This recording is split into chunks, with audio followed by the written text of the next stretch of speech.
ขอบใจหลายเด้อที่แบบมาจอดที่แบบมาให้กำลังใจ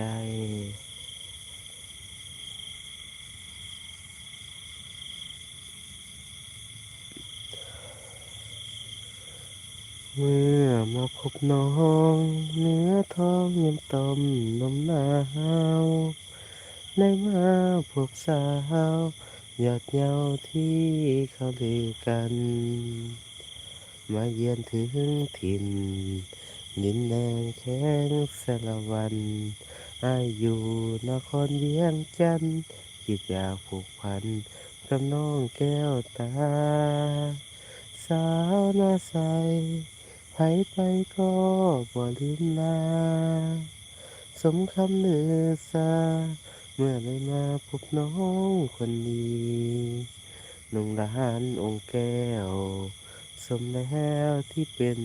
สตรีนับว่าอายคนโชคดีพบพ่อนาดี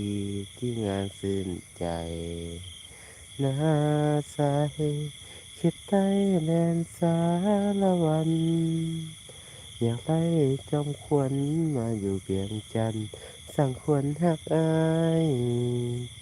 สิพาขายส่งมะพร้าวอ่อนน้ำหวานจัดใจ